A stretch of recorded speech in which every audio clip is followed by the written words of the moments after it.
जय श्री कृष्ण दोस्तों, स्वागत है आपका हमारे चैनल पर, जहां हम भगवत गीता के अमूल्य ज्ञान को सरल भाषा में समझने का प्रयास करते हैं।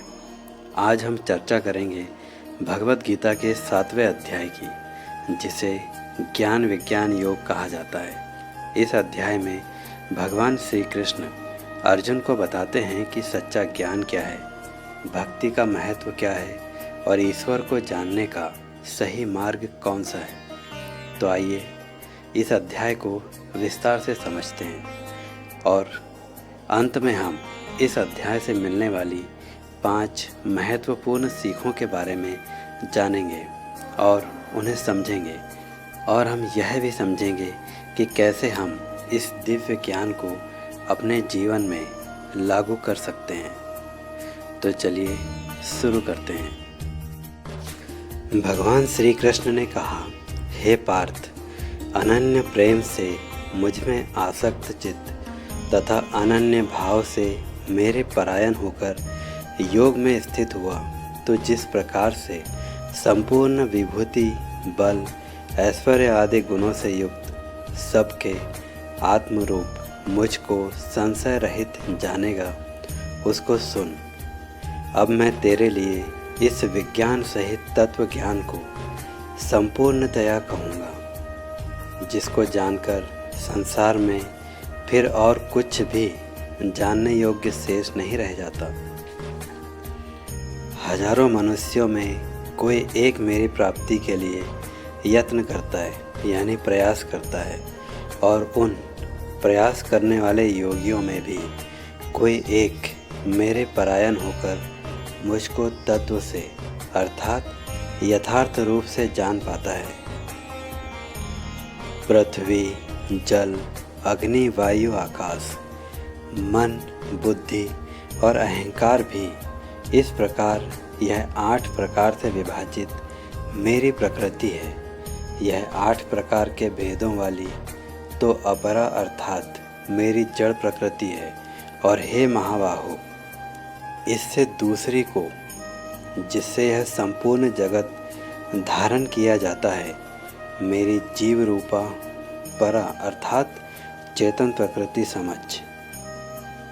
हे अर्जुन, तू ऐसा समझ कि संपूर्ण भूत प्राणी इन दोनों प्रकृतियों से ही उत्पन्न होने वाले हैं, और मैं संपूर्ण जगत का उत्पन्न करने वाला और समाप्त करने वाला अर्थात प्रभाव और प्रलय हूँ, अर्थात संपूर्ण जगत का मूल कारण मैं ही हूँ। हे धनंजय, मुझसे भिन्न दूसरा कोई भी परम कारण नहीं है। यह संपूर्ण जगत सूत्र में सूत्र के मणियों के सदृश मुझ में गुथा हुआ है। हे अर्जुन, मैं जल में रस हूँ, चंद्रमा में और सूर्य में प्रकाश हूँ, संपूर्ण वेदों में ओमकार हूँ, आकाश में शब्द और पुरुषों में पुरुष तत्व हूँ। मैं पृथ्वी में पवित्र गंध और अग्नि में तेज हूँ तथा संपूर्ण भूतों में उनका जीवन हूँ और तपस्वियों में तप हूँ। हे अर्जुन, तू संपूर्ण भूतों का सनातन बीज मुझको ही जान, यानी यह संपूर्ण प्रकृति मुझसे ही उत्पन्न हुई है। मैं बुद्धिमानों की बुद्धि और तेजस्वियों का तेज हूँ। हे भरत श्रेष्ठ, मैं बलवानों का आसक्ति और कामनाओं से रहित बल अर्थात सामर्थ्य हूँ, और सब भूतों में धर्म के अनुकूल अर्थात शास्त्र के अनुकूल काम हूँ। और भी जो सत्व गुण से उत्पन्न होने वाले भाव है और जो रजोगुण से उत्पन्न होने वाले, तमोगुण से उत्पन्न होने वाले भाव हैं, उन सबको तो मुझसे ही होने वाले हैं ऐसा जान, परंतु वास्तव में उनमें मैं और मुझ में वो नहीं है। गुणों के कार्य रूप सात्विक, राजसिक और तामसिक, इन तीनों प्रकार के भावों से यह सारा संसार, प्राणी समुदाय मोहित हो रहा है। इसीलिए इन तीनों गुणों से परे मुझ अविनाशी को नहीं जानता, क्योंकि यह अलौकिक अर्थात अति अद्भुत त्रिगुणमयी मेरी माया बड़ी दुस्तर है। परंतु जो पुरुष केवल मुझको ही निरंतर भजते हैं वे इस माया को उल्लंघन कर जाते हैं, अर्थात संसार से तर जाते हैं। माया के द्वारा जिनका ज्ञान हरा जा चुका है, यानी जो माया के वशीभूत हो चुके हैं, ऐसे आसुर स्वभाव को धारण किए हुए मनुष्यों में नीच दूषित कर्म करने वाले मूढ़ लोग मुझको नहीं भजते। हे भरतवंशियों में श्रेष्ठ अर्जुन, उत्तम कर्म करने वाले अर्थार्थी अर्थात सांसारिक पदार्थों के लिए भजने वाला, आर्त अर्थात संकट निवारण के लिए भजने वाला, जिज्ञासु अर्थात मेरे को यथार्थ रूप से जानने की इच्छा से भजने वाला, और ज्ञानी, ऐसे 4 प्रकार के भक्तजन मुझको भजते हैं। उनमें नित्य मुझ में एक ही भाव से स्थित अनन्य प्रेम भक्ति वाला ज्ञानी भक्त अति उत्तम है, क्योंकि मुझको तत्व से जानने वाले ज्ञानी को मैं अत्यंत प्रिय हूँ और वह ज्ञानी मुझे अत्यंत प्रिय है। ये सभी उदार है, परंतु ज्ञानी तो साक्षात मेरा स्वरूप ही है। मेरा ऐसा मत है, क्योंकि वह मदगत मन बुद्धि वाला ज्ञानी भक्त अति उत्तम गति स्वरूप मुझ में ही अच्छे प्रकार से स्थित है। बहुत से जन्मों के अंत में जन्म में तत्व ज्ञान को प्राप्त पुरुष, सब कुछ वासुदेव ही है, इस प्रकार मुझको भजता है। वह महात्मा अत्यंत दुर्लभ है। उन भोगों की कामना द्वारा जिनका ज्ञान हरा जा चुका है, वे लोग अपने स्वभाव से प्रेरित होकर उस नियम को धारण करके अन्य देवताओं को भजते हैं, अर्थात पूजते हैं। जो सकाम भक्त जिस जिस देवता के स्वरूप को श्रद्धा में पूजना चाहता है, उस भक्त की श्रद्धा को मैं उसी देवता के प्रति स्थिर करता हूँ। वह पुरुष उस श्रद्धा से युक्त होकर उस देवता का पूजन करता है और उस देवता से मेरे द्वारा ही विधान किए हुए उन इच्छित भोगों को निसंदेह प्राप्त करता है। परंतु उन अल्प बुद्धि वालों का वह फल नाशवान है तथा वे देवताओं को पूजने वाले देवताओं को प्राप्त होते हैं, और मेरे भक्त चाहे जैसे ही भजें, अंत में वे मुझको ही प्राप्त होते हैं। बुद्धिहीन पुरुष मेरे अनुत्तम अविनाशी परम भाव को न जानते हुए मन इंद्रियों से परे मुझ सच्चिदानंद घन परमात्मा को मनुष्य की भांति जन्म कर व्यक्ति भाव को प्राप्त हुआ मानते हैं। अपनी योग माया से छिपा हुआ मैं सबके प्रत्यक्ष नहीं होता, इसीलिए यह अज्ञानी जन समुदाय मुझ जन्म रहित अविनाशी परमेश्वर को नहीं जानता, अर्थात मुझको जन्म लेने वाला और मरने वाला ऐसा समझता है। परंतु हे अर्जुन, पूर्व में व्यतीत हुए और वर्तमान में स्थित तथा आगे होने वाले सब भूतों को मैं जानता हूँ, परंतु मुझको कोई भी श्रद्धा भक्ति रहित पुरुष नहीं जानता।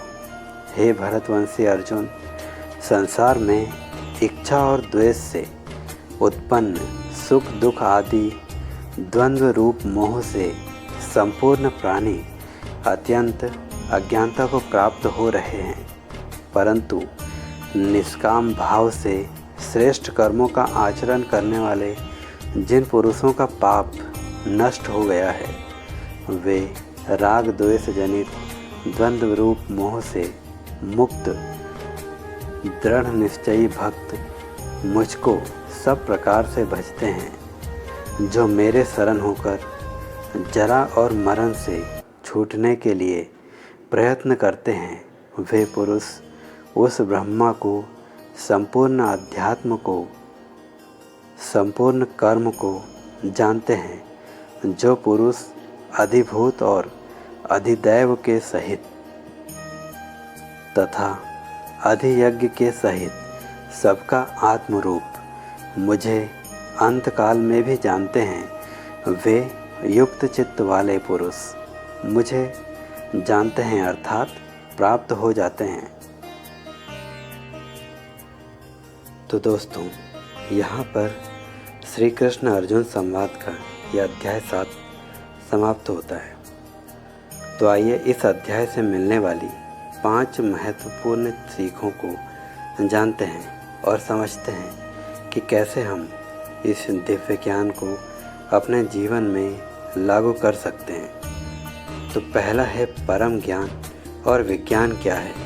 भगवान श्री कृष्ण कहते हैं कि मैं केवल बाहरी संसार ही नहीं बल्कि आत्मा और परम सत्य का ज्ञान भी प्रदान करता हूँ। यह ज्ञान, ज्ञान योग और उसका प्रत्यक्ष अनुभव, विज्ञान योग ही मोक्ष का मार्ग है।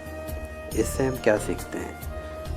यह कि सिर्फ किताबों का ज्ञान पर्याप्त नहीं है, आत्म अनुभूति और आध्यात्मिक समझ भी जरूरी है। दूसरी सीख, भगवान ही सब कुछ है।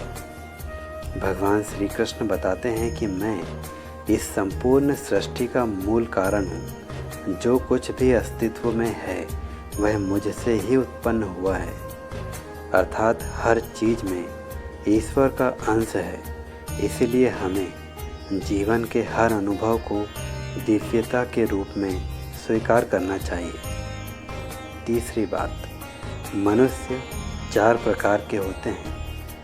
भगवान श्री कृष्ण बताते हैं कि 4 प्रकार के लोग मेरी शरण में आते हैं। पहला, कष्ट में पड़े हुए। दूसरा, धन या सुख चाहने वाले। तीसरा, ज्ञान प्राप्ति की इच्छा रखने वाले। और चौथा, सच्चे ज्ञानी जो केवल मुझे ही प्राप्त करना चाहते हैं। सच्चा ज्ञानी ही भगवान से सच्चा प्रेम करता है। बाकी लोग अपनी इच्छाओं की पूर्ति के लिए ईश्वर को याद करते हैं। चौथी बात जो हम सीखते हैं, भक्ति सबसे श्रेष्ठ मार्ग है। भगवान श्री कृष्ण बताते हैं कि जो व्यक्ति सच्चे मन से मेरी भक्ति करता है, मैं उसे स्वयं अपना दिव्य ज्ञान प्रदान करता हूँ। ज्ञान और योग से भी बड़ा मार्ग भक्ति का है, क्योंकि इसमें प्रेम और समर्पण की शक्ति होती है। 5वीं बात, माया और ईश्वर की शक्ति। भगवान श्री कृष्ण कहते हैं कि यह संसार मेरी माया से ढका हुआ है और इसे पार करना कठिन है, लेकिन जो मेरी शरण में आता है वह इस माया को पार कर सकता है। अर्थात मोह माया में न फंसें, बल्कि सच्चे ज्ञान और भक्ति के माध्यम से जीवन को श्रेष्ठ बनाएं। तो दोस्तों, भगवत गीता का 7वां अध्याय हमें सिखाता है कि ईश्वर ही संपूर्ण जगत के कारण है और सच्चा ज्ञान केवल भक्ति और समर्पण से ही प्राप्त किया जा सकता है। अगर आपको यह वीडियो पसंद आया हो तो इसे लाइक करें और शेयर करें। साथ ही हमारे चैनल को सब्सक्राइब करें ताकि आप और भी ज्ञानवर्धक वीडियो देख सकें। तो मिलते हैं अपने अगले वीडियो में, जहां हम भगवत गीता के 8वें अध्याय की शिक्षाओं पर चर्चा करेंगे। जय श्री कृष्ण।